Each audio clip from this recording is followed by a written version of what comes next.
Reacher, Season 3, Episode 6, now out. Let's talk about it.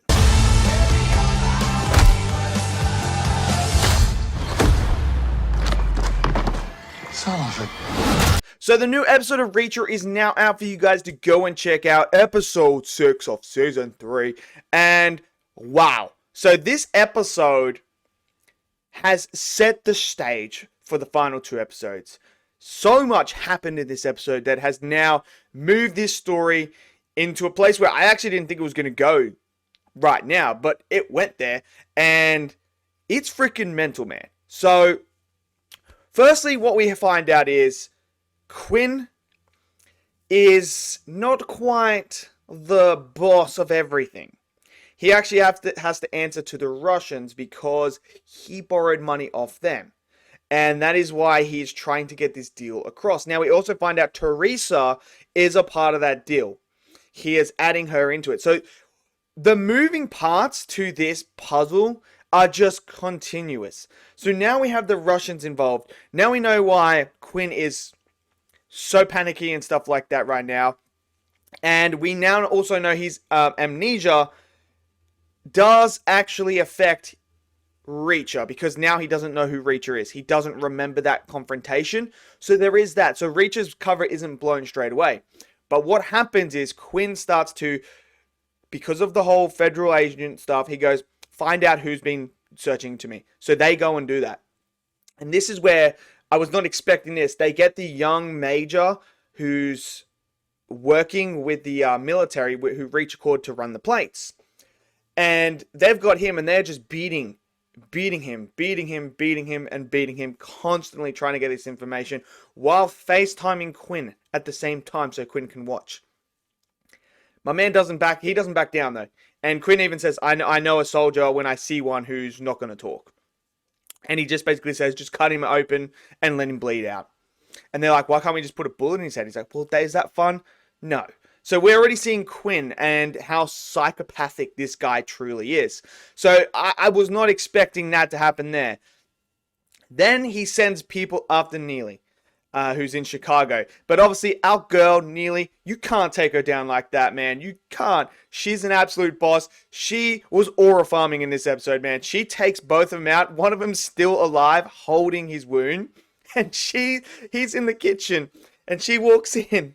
And she's just grabs a bowl, grabs some cereal, put it in there, and goes, move. Don't make me move you. Out of the way of the fridge. Opens the fridge, gets some milk, pours it in, closes it, sits down, starts eating cereal in front of him. And he's just like, wow, why don't you just tell me who came after me? Why don't you do that? So when he's telling it, and then he's like, can you please call me an ambulance? And she's like, all right, you're an ambulance. I was just like, yo, Neely.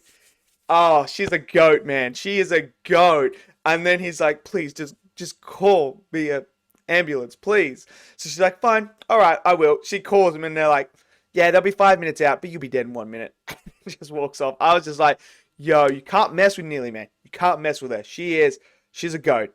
So that all happened. So now, she's obviously Reacher. She rings Reacher, and Reacher's like, yeah, this happened and stuff. And she's like, okay, well, I'll go look into this and figure out all this stuff. So what is her role going to be moving forward in these two episodes? I'm excited to see. But the big thing is, Reacher goes and meets the vets. He goes and meets them again, and he tells her to come alone. The one thing I do think is weird is she just kisses him and then like goes like all weird and that. And I was kind of like, I don't feel like that needed to be in there. It just kind of felt forced. I will say that did feel forced. I know every single season Reacher has like this love interest sort of thing, but that did kind of feel forced. I never felt like they were romantically in it or anything like that. So I will say that as a criticism, that did feel very, very, very forced. But the thing is, as the other guy comes out, he's in town with the son, with Beck's son. Beck's son comes in and goes, isn't that the cop that you killed? And Reacher's like, this is why I wanted you to come alone. So now the kid knows Reacher is working with the feds. He knows that. So now what happens is Reacher says to him, look, you can't blow my cover in that. I'm your best chance. I'm going to kill Quinn. This is what's happening. And then what happens is Quinn finds out that someone from the military is doing something. So he goes and sees Beck, and he's like, "Yo, what's going on? Someone here." And then this is where he's like, "Oh, Reacher was a part of that." So they're like, "Okay, go put a bullet in him." Paulie goes fine, but Reacher's gone. Reacher's gone. He's gone on foot to get the car. Comes out, gets it all shot up, and then he's in there. And then we get Rambo moment, man. We get Reacher going full Rambo, man, putting the mud on in the dark forest and just killing people brutally. And it was freaking amazing to see, man. When he hooks the wire and then, oh, man, it was brilliant to see. I love that whole action sequence in the forest. I thought it was great. Watching Reacher and how smart he is, taking out the lights of the vehicles, of the ATVs, I thought was brilliant. It was really, really good. So now we have Reacher is no longer in there. So his cover is completely blown. We have Quinn with Beck and his son, and Quinn just being an absolute psychopath. And then basically says, I want a matching pair at the end of it. Beck is a little bitch. Like, let's just be real. Beck is a little bitch, man. That's your son, bro. And you're just going to sit there and let that happen? Like, oh, man. And, like, when he gets slapped, he's like, ah, ah. It's like, bro, you're a little bitch, man. Come on, grow some freaking balls back. So he wants a matching pair, and it looks like he's referring to the ears, because then it zooms up on the ear of the son that's missing.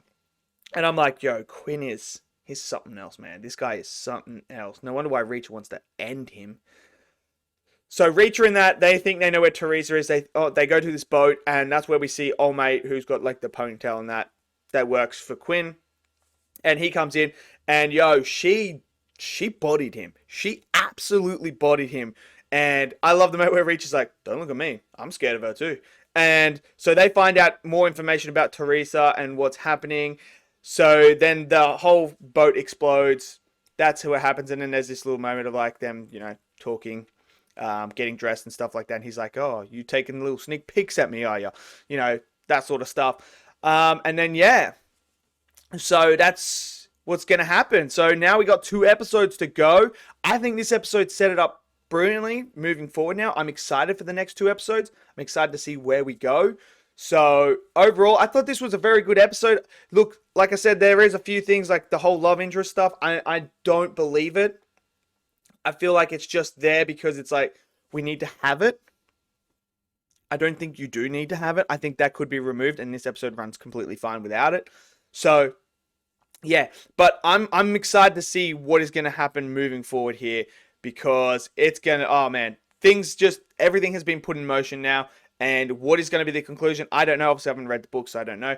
But yeah, I've enjoyed it. So let me know what you guys thought of this episode. Did you guys enjoy this episode? Maybe you didn't. Maybe you did. Smash your thoughts in the comment section below. Smash that like button. Click subscribe. And I'll see you guys next video. Until then, stay safe and peace out.